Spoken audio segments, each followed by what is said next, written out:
What if the reason your life looks so good, but still doesn't feel the way you thought it would, is because somewhere along the way you learned how to perform wellness instead of inhabit yourself? Today, we're talking about self-trust, wholeness, and what it really takes to come back home into your body. Hey, hey, Soul Tribe. I am so excited to welcome a beautiful special guest. Her name is Siri Baruc. She is the host of The Authentic Creative, Expanding Our Capacity to Feel Good, a podcast in the top 2% globally that explores creativity, emotional honesty, embodiment, and the deeper work of becoming. For 30 years, she has worked with energy, breath, and the body through Reiki, breathwork, and intuitive healing. Through her private work, podcasts, and women's retreats, she supports women in returning to self-trust, wholeness, and the wisdom of their body. Welcome, welcome, Siri. Thank you. Thank you so much. This is fun. I'm so I, happy to have you. I am particularly interested in this perspective and expertise that you have with embodiment and the body. I think like that word has become so like maybe pop culture and sexy of embodiment and what does that really mean? And I'm sure as many people use the word, there are probably different variations in that word. And I want to know from your perspective, from energetics, from somatic work, why is it so important that we integrate the body in our sense of living, if it's that broad, or more specifically in our sense of connection, relation to self, and wellness? yeah, it's interesting because, first of all, thank you for having me, and I appreciate being here, and I appreciate you. This is such a warm, effervescent welcoming, so it's really, really, really nice to be on this side of things. I would say that we all have, of course, a relationship to our body and to our breath from the very get-go, and just what naturally happens, as you know so well, is that we can become disembodied for various reasons because of little trauma, because of big trauma, because of experiences that happen to us slash for us, where we hold our breath and we tense up. Human reactions where we just forget to breathe, where we don't feel safe to be in our body for various reasons. So if trust was broken, if there were places, whether it was in our own home usually, or in school, or in camp, or anywhere along the path where we had a situation where our trust was violated, or we felt just uncomfortable, deeply uncomfortable in any way, if we were bullied, all of these experiences, as they say, the body holds the score. So all of these experiences get sort of locked in if we're not able to fully feel and to fully process what's happened. And then there's just like micro, as we get older, especially as women, especially if we're an entrepreneur, these like micro stresses and macro stresses that start to build over time.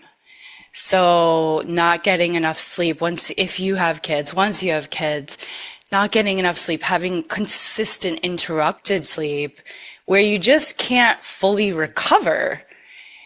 And then you're kind of working from, when your phone battery just doesn't fully charge or hold the charge for very long.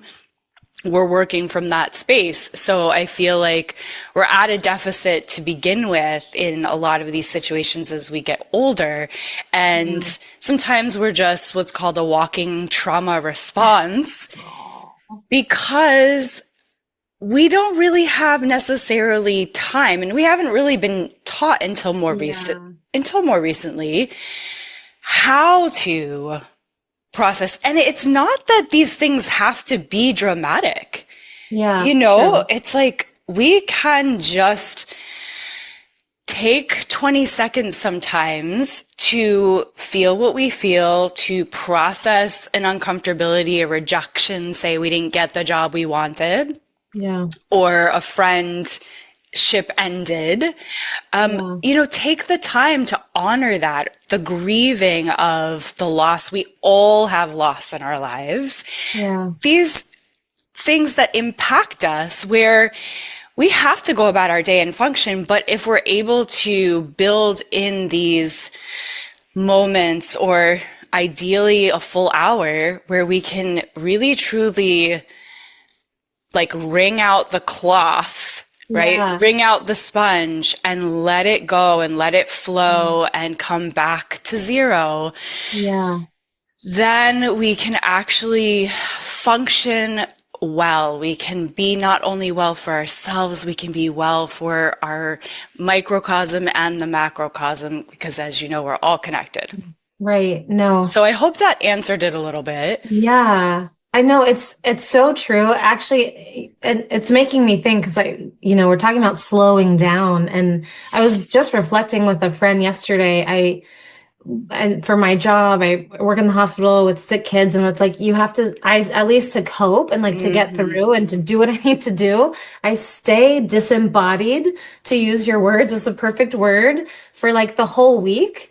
And it just takes me time afterwards to like cry and to sleep and to process. And this sounds so bad to say, but I think it's a reflection maybe of our culture and things that we value, but it almost feels like an inconvenience. It almost feels like Yeah. a new nuisance to have to deal with my feelings or my body. But if I went like the portal is that if I can slow down enough to do that, oh my gosh, I can reopen up to like the wonder and the awe of life and of magic and the majesty of it, and notice things that I couldn't before because I was so like flying high in my head, But it Yes. goes back to that tension of like wanting to be a human and wanting to be productive, because Yep. there is kind of this like high when you're like robotic and you're just floating, of how much more you can get done because you're not slowing down. And it is tempting to want to stay kind of disembodied,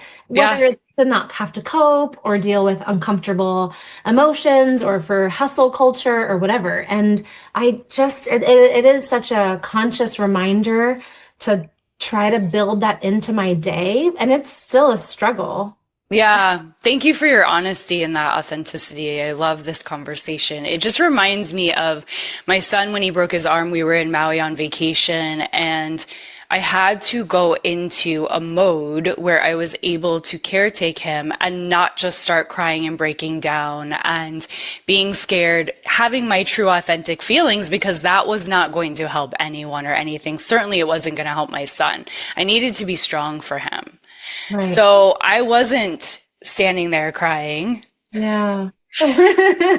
Later on, I definitely paid for it, right? Because we can't just pretend it's not there, right? It's going to back up on us. Right. And so I think that's the important thing. And so first of all, what I'm trying to say is I'm agreeing with you that it's needed, it's necessary. We have to be able to just go about our day, especially if we're in a high stress, high urgency situation like you're describing. We have to be able to focus and not just be whereas actors, when it's their job, that's their job, is to feel. I came from a background of being an actor. I was a professional actor for so that was my job, was to keep the feelings at the surface, right? The exact opposite of what you're describing. And we love going to see a good movie with a good actor, because their instrument is so primed, because they're so in touch viscerally with their feelings, and that's their job, is to feel. And then we go into the dark and we watch them feel their feelings and go through their epic journey, so that we can have the catharsis. Oh, me too. In the dark, I can cry. I can feel the anger. We literally can have that catharsis experience with that movie. What I like to do in breathwork class, like I led last night, is say, let's get on this safe roller coaster of your epic journey of your life. And in this safe space, in this regulated space, where you know you're held, where you know you're contained, let's get on your own epic journey, and let's go through, not like a conscious therapy, analyzation, psychology, like picking it Yeah. apart and analyzing it way. But This embodiment again. yeah, like let's go through, this is 10 years of therapy in one session. Let's go through head to toe and let the body, because it's, as you know, it's so wise, incredibly wise. Let the body do exactly what it needs to do. If we get out of the way with our mind, it knows exactly how to repair itself. And that's the simplest and yet the most difficult, is for us to get out of our own way. And we have help, we have tools, we have guides, we have facilitators, we have practices. Because sitting and just saying like, well, let me just get out of my own way, or let me just meditate, doesn't work for everyone. Right. Yeah, that's so true. And I love how you give like so many different avenues. And I love how I love even your movie example, because if it might not feel safe to access your own emotions or process what happened, at least there are adjacent, or I don't know, other or openings or portals through which you can experience that catharsis. So I love how it's like, that's okay. It can still be a tool. And there's different entry points. And I love how you mentioned that. And it's also okay to be human and to numb ourselves sometimes, because that's also important too, those distractions. As you know, scrolling Instagram, sometimes we need that. It's just, how long are we going to do it for? I think what's so beautiful is you don't come across to me, Saidie, as someone who is just one way, is just up in their head. You actually come across to me as someone that is incredibly embodied and incredibly joyful. And as we know, we cannot access that much joy. Like, it's a range, right? Like, there's the full spectrum. So if we're not letting ourselves fully grieve or fully feel our rage, especially as women, men too, but I work mostly with women, if we don't let ourselves fully tap into our rage, into our grief, we can't feel that full spectrum of true, authentic joy either, because it's all deeply, deeply intertwined and connected. So I can tell just by talking with you that you are embodied and that you are tapped in to your all of it, the whole full spectrum. And I say, when I'm working with people, like, let's invite the rageful part. Let's invite the scared aspects. Let's create room. Yeah. Let's create room for all of these aspects of ourselves, the parts that are excited and in awe and in wonder, and the parts that are terrified. And we see that in the movie Inside Out, the Pixar children's movie Inside Out. It's like, that's the whole point of the movie, is that all these emotions get to sit at the same table and make friends and allow for us to be our full selves. Yes, I love that so much. Yes. Everything you say is a full yes, yes, yes. I resonate with. Yes. We have the philosophy in the space, like, emotions are messengers. They're just giving us information to bring us back to the truth of who we are, or to our values, or how can we sit with them, exactly like you're saying, like, have a cup of coffee with shame. What's up, shame? What are you trying to tell me today? And this other philosophy that, like, if our whole human experience is within a circle, and like, what is your expectations, this exercise with my students? What are your thoughts about, like, how much is good and bad? And I kind of set them up with the language. And most people are like, yeah, 70-30, 80-20 of good versus bad. And then that starts a discussion of, like, well, why? And isn't that interesting? And what is good and what is bad? And anyways, I pitched this idea, like, what if life is exactly 50-50, that nothing has gone wrong? And isn't it interesting that if you try to shrink the negative part, you actually have to shrink the whole circle, versus when you want to expand the good part, you have to expand the whole circle. But that's exactly what you're saying, is that there's a range. And how can you have only one half of the range without inviting the other half, or the contrast, to really experience the totality or the depth of it? So yeah, everything you're saying, I'm just, yes. That's so interesting how you're talking about what's good and what's bad. And it just reminded me of this quote from college that I had on the side of my computer. And it was a William Shakespeare quote. And it said something like, there is no good or bad, only thinking makes it so, right? And so it's just interesting because we have those moments as adult women where we look back, if we've had a transformative experience, we look back and we go, actually, I need to reevaluate everything I used to think.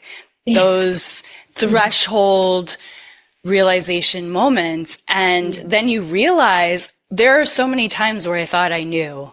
And actually, it was completely different. If I can zoom out, if I can get that perspective. And of course, there's so many ways that we can zoom out and get those perspectives. One of the ways we can zoom out is something called Akashic record reading, which I teach. One of the ways we can zoom out is through the breath and the embodiment.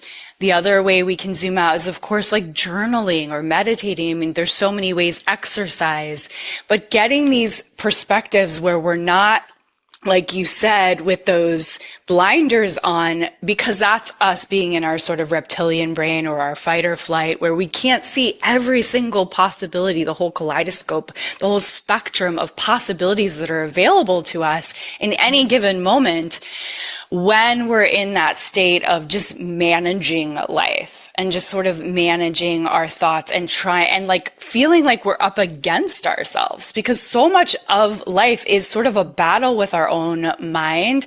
And if all of these aspects of our own mind could actually like we keep saying, get in a meeting and talk to each other and dialogue with each other, I feel like that's the microcosm of world peace, is like, oh, can I actually sit at my own UN table with all of these committee members and like make peace? And that's the place we're all trying and wanting to get to within ourselves, is to not be in an argument with our own mind. So I for me have found this powerful, for the past 20 years, peace through the breath, because I am an overthinker, Saidie. So I feel that. I feel that. I love what you said.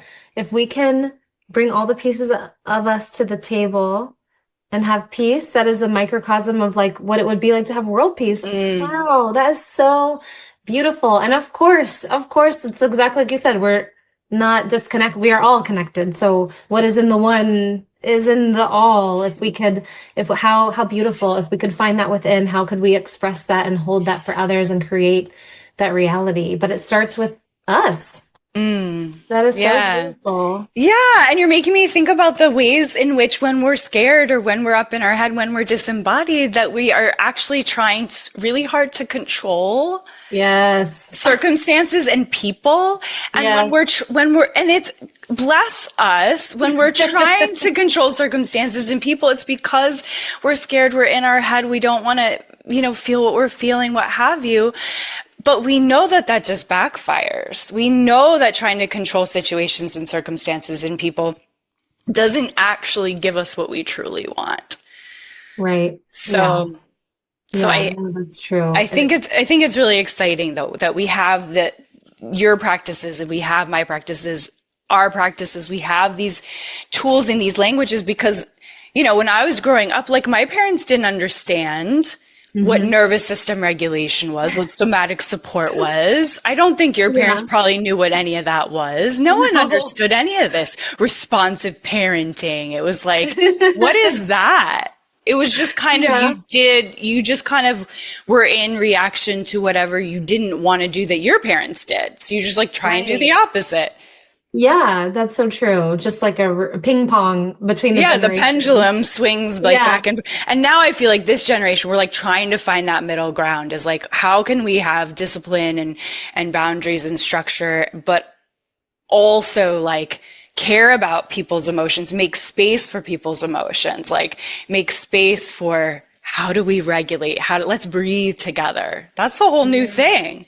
Yeah. And I really feel like when you talk about it, it's not like, I know it is something you do. It is a service you perform, but the way that you talk about it feels very much like a way to live, Like, of course you're teaching people, so you have to like perform or do it. But I love the way that you're just like, it's just it's integrated. It's natural.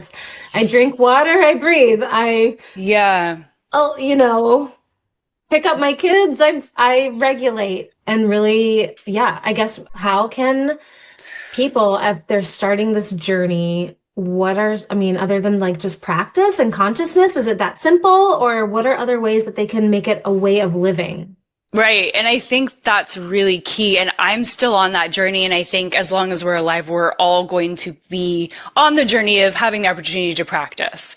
Yeah. But I love that you're bringing that up because yes, that is the goal, is to live these concepts, is to live these practices, is to, in the moment when you feel dysregulated, to give yourself grace and space and slow down and walk away if you need to walk away, if you can walk away, take a moment in the bathroom. Yeah. Yeah. Or say to the person you're with, can we slow this down? Yeah. Can we take a breath? Can we start Yeah. over? You know, and sometimes like in your situation you were talking about, like if you're in the hospital, that's not necessarily possible, but maybe there's a coffee break or a 2-minute bathroom break where you can integrate these practices into, and maybe it's not, again, dramatic. Maybe it's just this very subtle moment of noticing. Because I think that's the first key with anything in transformation or anything that we want to change in our life, right? It's like, we have to start with the noticing. And so it's not a judgmental noticing as best we can. Or if there is judgment, like, okay, I see that. Let's not add a layer. Like, it's okay. I'm judging myself for noticing that I'm breathing in a really shallow way, but like, what if I could bring a little grace and compassion to this moment of humanness and just say, okay, well, I'm noticing. And this is, it's just reminding me of like food. Like, are we unconsciously numbing and not thinking about what we're putting in our body? So it's like, can we just slow down and notice? Yeah. And notice like, well, why do I want to have this right now, this food right now? Why do I want to numb right now? Okay. What would it feel like to place my hand on my heart? What would it feel like to place my hand just below on my solar plexus? What would it feel like to just give myself a deep pelvic belly breath right now? Like 5 belly breaths. And one of my favorite nervous system regulating tools that I learned in Kate Northrup's class is the audible sigh. And my husband and I use that. We both work from home. We use it throughout the day. I hear him constantly using it. I use it. The audible sigh, because it signals to the brain and to the nervous system that you're safe. And it's so simple and it's so easy to integrate into your day. You can do that anywhere, anytime you're sitting in traffic. So true. Yes. And I love that you're like intentionally landing on this, because I think that, you know, sometimes we think that transformation has to look a certain way and healing has to feel a certain way. And we kind of like forget that we're still human and we're going to have these moments, and it doesn't mean we've taken a step back or we're not getting it or we're not doing it just because we feel the discomfort in the moment or because we feel the shallow breath. It's like, no, that is it. That like that the discomfort is it. You did it. It's there. And I love that, like, you're just reminding us that really can be that simple. Of course, if you need more time to journal and to write and to meditate and to cry, and just like you're saying, in between tasks, in between folding laundry or in between whatever, you know, one kid to the next, whatever it is, that breath, like you're saying, it is, how can we believe that it is just as powerful, just as cleansing, just as healing as anything else? If there really is this co-creation with our beliefs, the way we live, with our breath, then that is available to us, even in the simple breath, you know? Like, how are we disempowering it because it's just a breath? You know what I mean? So I just love that you are inviting us to see it for what it is, with power and with reverence. We come into the world, the first thing we do is take a breath. The next thing we do is cry and scream. And, you know, and it's like somewhere along the way, we forgot that it's the most natural thing in the world, because we were told, we were conditioned. Of course. be quiet, all those things. I say it to my kids. Yeah. Can you be quiet right now? But, but like, can you go into your room, grab a pillow and scream into your pillow? Yes. For, Oh my for, God. Yes. for, and also, like, yes, those things and these tools are all helpful that we're talking about during our day.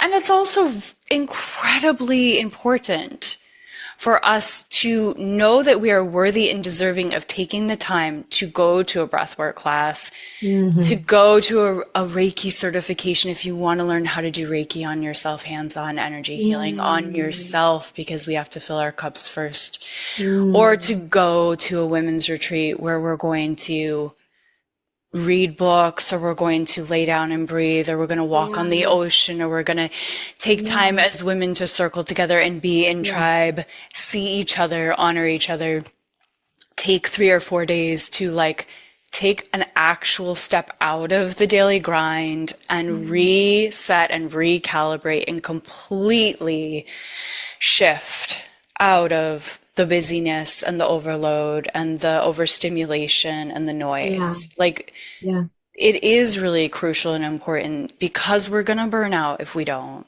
And Yeah. not only that, but we deserve it and we need it, and it Mm. helps our world. It Yes. helps our entire world when we do this. So I that's why I love to create these spaces for women where they can be in nature, immersed in nature, where they can be together in safe space, where they can have that sort of domino butterfly effect of, all releasing together, Yeah. and it amplifies the Yeah. transformation and the release. And then there's crystal clarity that comes out of that, where women make big life decisions that they Mm. then take, like they reprioritize what they need or what they've been knowing for years, but they haven't been able to really fully commit to, like, actually I need to make this deep change. Or it's as simple as a woman coming from Alaska and saying, I haven't seen the Pacific Ocean since I was a teenager, and all of a sudden she's healed inside because she found the courage to on her own take a trip, and because there was a container for it. So I think, yes, we need those little daily bathroom breaks and scream into a pillow breaks and audible sigh breaks. And there's so many little tools we can use. And then we've got our online experiences that we can be of service to people, our in-person experiences, and then these bigger breaks where we get to completely up level. I love So that you it's brought all that, the whole important. spectrum. Yeah, no, I'm so glad. Thank you, Siri, for bringing us along that spectrum, because they each have their purpose, they each have their place, they each have their season, and what I hear you talking about, or what the message that I hear from it is like, hey, I matter. I matter enough to Mm, remove myself from the responsibilities for 2 days, 3 days, to have this retreat, to go see the ocean, to whatever it is. Like you were talking about your worthiness, and it's like a reflection back to yourself that I matter enough to mm, have that space. And then everything else is like a cascade effect. If I matter enough to have this, then I matter enough to make this change. I matter enough to have the courage to hold myself like through this scary thing, or whatever it is, big or small. And it makes total sense that it would bring a therapeutic container, an empowering container. And I think too, that part about communal, like not just normalizing our experiences, but you get activated when you see another woman being mm-hmm, courageous, being mm-hmm. vulnerable. It, gives yourself permission, or maybe it unlocks a little bit more the access to that within. Exactly. So yeah, there's Exactly. so many good, beautiful points that you brought up. Yeah. I did have something I wanted to say and then I forgot it because I got Okay. lost in listening to you. I Tell know, I tell saw me your more. smile. I didn't. Well, I wanted to ask you about Reiki, since, yeah, you Uh-huh. brought it up and we're talking so Sure. much about body, Yeah. and now maybe like reconnecting body with energy, or with Hmm. what, yeah, your, Yeah, so Reiki is the natural system of energy healing. It's hands-on, but it's also distance. So there's a little bit of a misconception that some people have had over the years where people think that Reiki is the thing where you don't touch. And actually, we are a touch-starved culture, a safe touch-starved culture, because so much of our touch has been unsafe or can be unsafe. So a lot of times we just don't get that touch that we need. And whether that's in the hospitals or hospice or in our home. And so it's really important actually to have that safe touch and that consensual touch and non-sexual touch. And hugging for long periods of time is a nervous system regulator, that in and of itself, by the way, as we know. But Reiki is this natural system of energy healing. It's energy work. And yes, it has been considered like woo. And also it's not, because there are examples of Blue Cross Blue Shield covering it for certain cases, insurance covering Reiki sessions, because there was so much proof of patients recovering. There's Dr. Mehmet Oz, who famously allows Reiki in his operating room. And so Yale, Harvard, these Ivy League schools that integrate Reiki into their programs. So there is more and more understanding and acceptance of this is real, this is legitimate, we need this, it's important. And it is called, quotes, alternative medicine in that field. And I believe and know, and so many practitioners know, that this is the original medicine, because this is how Jesus healed. This is how Buddha healed. This is how humans intrinsically, inherently healed before we even knew what a hospital was. And I completely am like on my knees in gratitude for hospitals. And also we need to know that our body has everything that it needs to heal. Now, yes, if you break a bone, you need to go to the hospital. But there are so many ways where we can actually heal ourselves. And, or after surgery, for example, that we can speed that recovery so much quicker. It's not, dependent on any particular belief system really, or religion. You can experience Reiki and you can practice Reiki without having to have any sort of particular religious affiliation or spiritual affiliation or think of yourself in a certain way. This is something that if you're a mother and your child gets hurt, you instinctively want to put your hands or kiss or hold where it's hurting. Same with ourselves. If we trip, we cut our knee, we're instinctively going to want to hold that spot. So this is very primal. It's very instinctual. It's original healing modality. And it's incredibly, incredibly powerful, but it's also incredibly subtle. So I think the thing with Reiki is because it looks so zen and so subtle and and quite invisible at times. And so much of the unseen is sort of harder to measure. But and also because our outcomes can be quite subtle in the moment, quite subtle over time. Also, it can be incredibly like magnanimously, like, so for example, I'm thinking about when I give what are called attunements. So if I have a first and second degree Reiki certification and I'm doing like a second degree certification, and I'm doing what's called an attunement where I'm helping this person to become a practitioner, where they're I'm fine tuning their energy. Those experiences, when they describe them, are just watershed, life-changing, like just tears and, shaking with joy, and very momentous for those people. So it can be this incredibly visible experience. And then there's also cues that you can see and receive and hear and notice that you're like, there's no way that me placing my hand on my heart in this moment and then all of a sudden burping or Wow. off gassing, you know, that Yeah. like literally 2 seconds later, like, okay, these are signs and proof to yourself that Yeah. this is working when you start to learn how to do it on yourself. Yeah.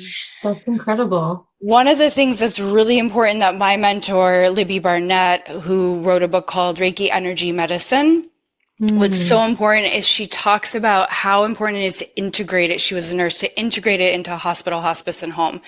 Caretakers need caretaking. Mm. Space holders need space holding. Right. Our caretakers desperately need some way to, not just by numbing, but ways to recharge themselves in the moment. So Mm-hmm. the thing with Reiki is that while you're giving it, Mm-hmm. you are receiving it. Oh, wow. You I didn't know cannot, that. yeah, you cannot give Reiki without receiving it. That's beautiful. That is so It beautiful. literally comes through you as the conduit. If you're the straw, it is from source energy coming through you, life force energy coming through down your crown, down your third eye, down your throat, into your heart, out the extension of your heart, down your arms, out your hands.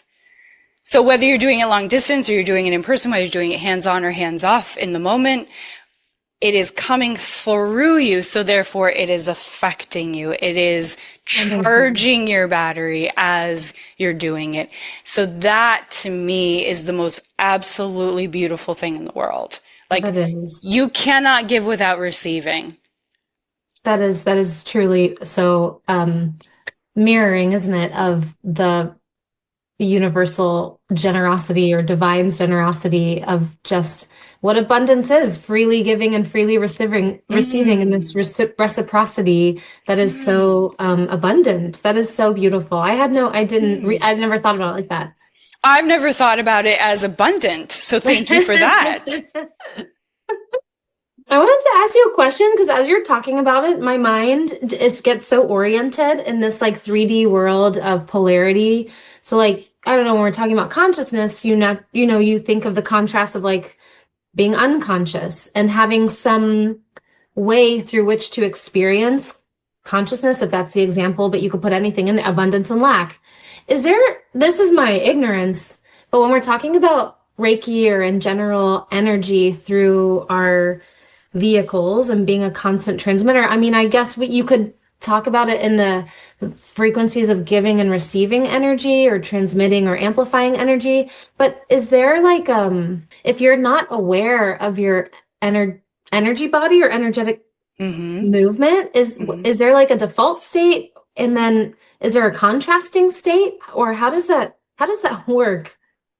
Okay. Let me try and understand your question. So it's like, if you're not consciously working with your energy in a Yeah. positive way, are you creating or manifesting negative energy? Is Yeah. that, Or I guess are you just unconsciously depleting your energy or or are you kind of asking like, is there something that's the opposite of Reiki, like bad energy? not necessarily bad energy, but what happens if you don't know Yeah. anything about Reiki and you're, obligate an energy being? Hmm. Um, Like what happens over time if you don't start to learn how your energy works and like use it in positive ways? yeah, like what's the default unconsciousness of being Oh, energy, like, like the shadow of it? yeah, I guess, or maybe not the shadow, but I don't know. I'm just thinking of like, I don't know, being spirit here in a physical plane.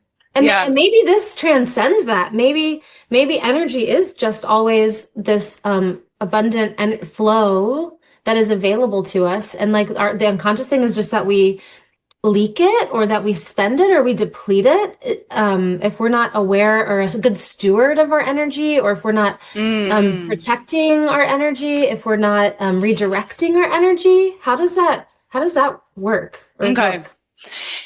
Yeah, this is interesting. So we know that energy cannot be destroyed. We know that it is True. infinite. We know it's infinite. We know it's non-destroyable. True, that's so true. Yeah.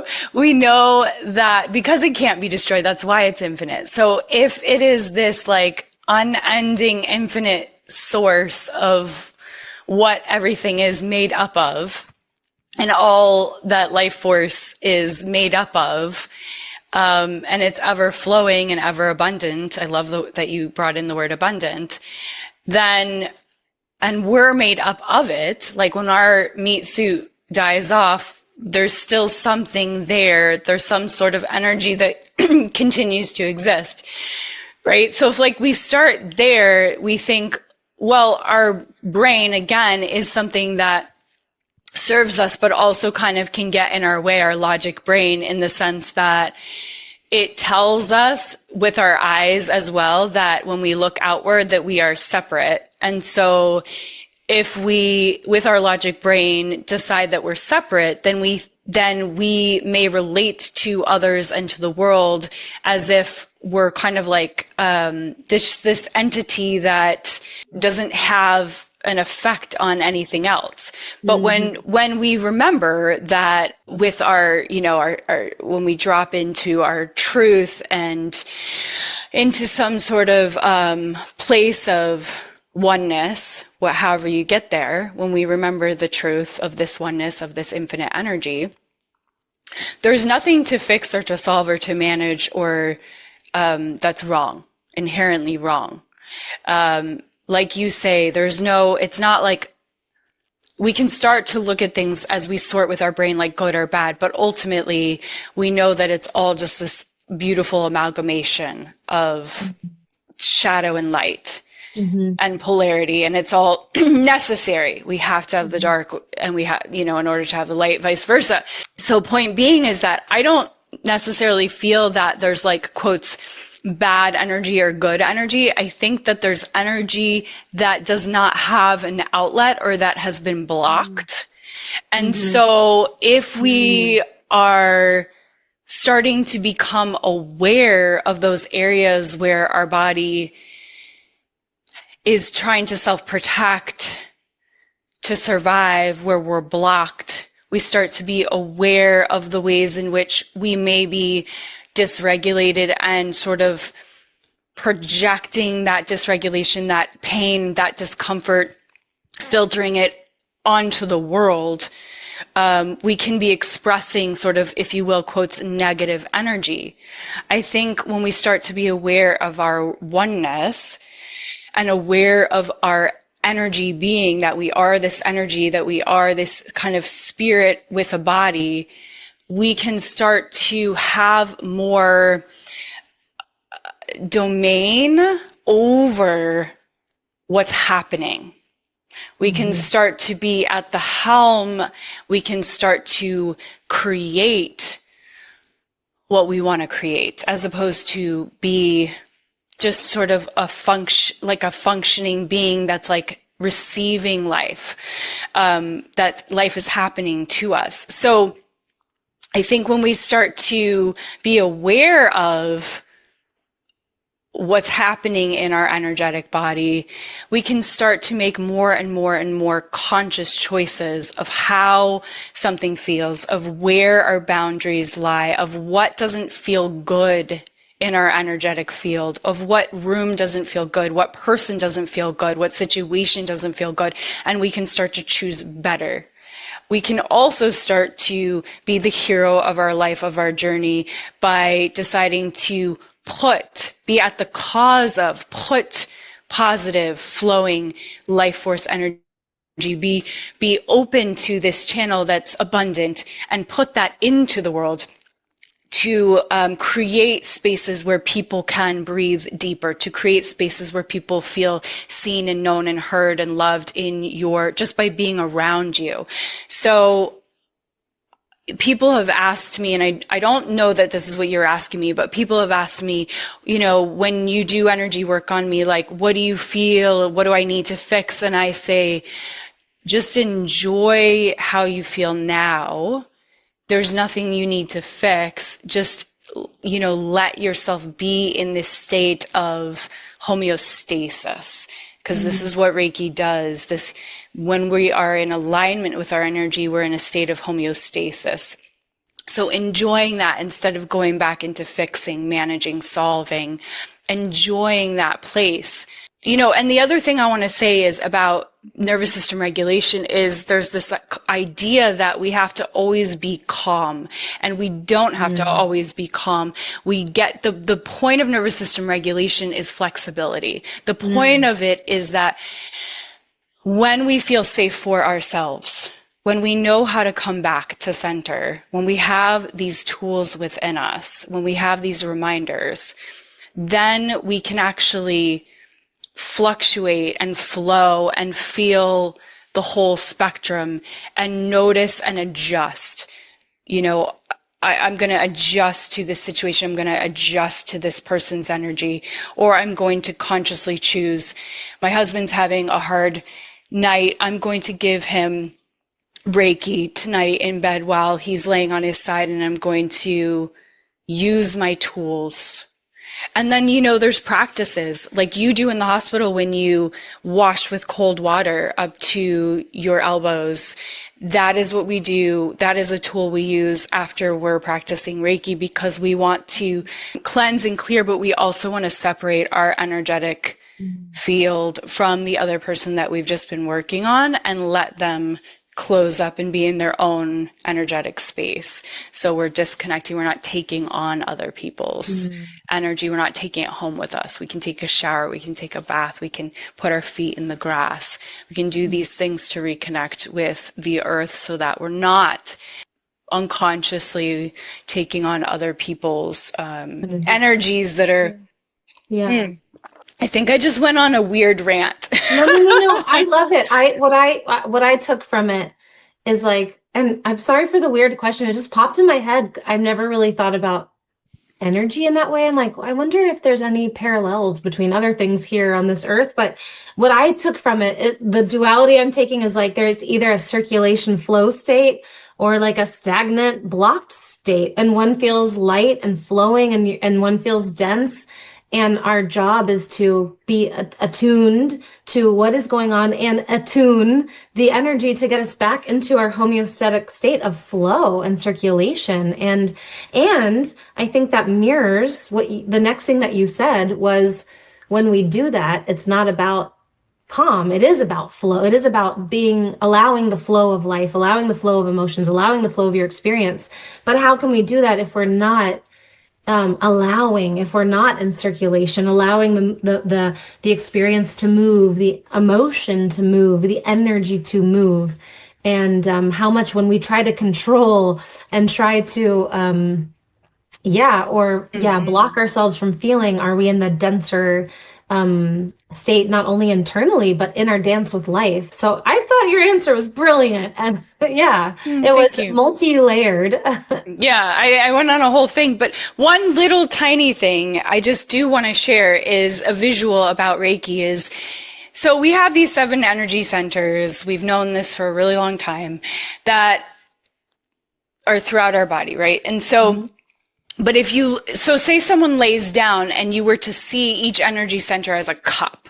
And so you have those 7 cups. And so certain energy centers are overstimulated from imbalance, and other energy centers may be locked up or blocked. And so what the Reiki does, without needing to analyze anything, just like if you took an Advil, how does the Advil know exactly where the pain is in your body? There's an intelligence that your body has that works with that medicine. So there's an intelligence that your body has that works with the messages of this Reiki, the symbols, the mantras, the intentions, and that channeling of that life force. So what happens is certain energy centers that are overstimulated, say if there was a cup with water, it's overflowing over here, and there's another cup where it's depleted, it's dry. What the Reiki does is it sends messages working with your body to this overflowing cup and to this depleted cup. Say, oh, hey, why don't you come over here? There's the water that's needed over here. So then you start to feel the overflow from cup to cup to cup to cup to where we get to that place where all the cups are equally filled with that water. That's the homeostasis that is happening through the Reiki process. And then once those energy centers are flowing all similarly are in that homeostasis, have enough equilibrium in them, the body knows from that state of homeostasis exactly how to heal itself, exactly what messages to send to which part of the body. And that is the miracle. That Mhm. is the absolute miracle, is the way that the body gets to function when it's given what it needs. Wow, that is so beautiful. That's such a gift. Thank you for walking us through that. Both like the structure of it and the mystery of it is both, so beautiful. Thank you. Yeah, and I'm sure something that you witness all the time with all of the beautiful ways that you serve your community. Is there anything else that you feel like I haven't asked you or that you would want to share with people or you feel intuitively to say? Not that you have to, I just want to create space. Thank you for that. I would just say, if you're listening to this, you're already on your path of having the intention to bring more awareness, to bring more consciousness to your life. And I have to imagine that you care deeply about the people in your life if you're listening to this. And I have to imagine that you are committed to, in some way, to have enough curiosity to your evolution, to your transformation. So you're already doing it, and I think starting with that validation of yourself, I'm already on the path. I'm already doing my best. I'm already curious and seeking solutions and answers and how to have a better life for myself and for the people around me. So way to go. And then from there, it's like, ooh, the world's your oyster. Which tools and modalities and teachers are you drawn to? And then just get curious about those tools and modalities and teachers, keeping an open mind so that you can have that wonder and that awe. And I love that. And honestly, that's exactly almost like how you explained Reiki. It's like there's nothing to solve, there's nothing to fix, just to enjoy, right? And then that allowed all your cups to overflow and let that curiosity feed the soul the way it's going to feed it exactly where it needs, just like the energy feeds the body exactly where it needs, and surrender to both the structure and the mystery. It's beautiful. yes, yeah, exactly. Oh, well, how can people get in touch with you? How can they work with you? Yeah, so sageandblushwellness.com. All the resources are there. If you want online, if you want in person, if you're nearby, if you want to come to my podcast, The Authentic Creative, it's all there. My retreats, I have a first and second degree Reiki certification retreat in Depot Bay, Oregon, September 27th to September 30th. It's a very intimate group, about 3 to 6 women, a gorgeous house on the coast. You're going to walk away not only with your cups filled, but with a certification so that you can do Reiki on yourself for the rest of your life and Reiki on anyone. You can do it professionally as a practice, or you can just do it on your clients or your children, pets, your vitamins, your food. So that's a lifelong superpower gift that you can give to yourself. It is so, it's like a supercharger battery for anything that you're already doing, that you can add that to your toolkit to just bolster whatever you're already doing. So that's available to you guys for hopefully I would say get on that soon because there's, limited spots. Yeah. And yeah, Siri at sageandblushwellness.com if you want to reach out directly, and then Instagram at Siri Baruc Thornton. So I'm sure you can I use know. those All of links. this, yes, in the link in the bio. And I love how you said you could do Reiki on your food. Of course, that makes so much sense on your water, on your, yeah. Yeah. Also an energy. Yeah. Yeah. I love that. That's so expansive, supportive way to remember our interconnectedness with all that is around us and be a part of it. Actively be a part of it. That's so beautiful. Ugh. Thank you so much for bringing your light and your energy to the space. Thank you so much. You're so welcome. Thank you. Oh, sending you so much love, and yes, May all of the blessings that you have poured into this container be flow right back into you in that reciprocal circulation. Thank you, Siri. Thank you. Oh, you're such a blessing. Wishing you all play, possibility, and peace. Wishing you to feel supported in this space and so honored to be a part of your soul tribe. Sending you love, and we'll see you next week. Bye.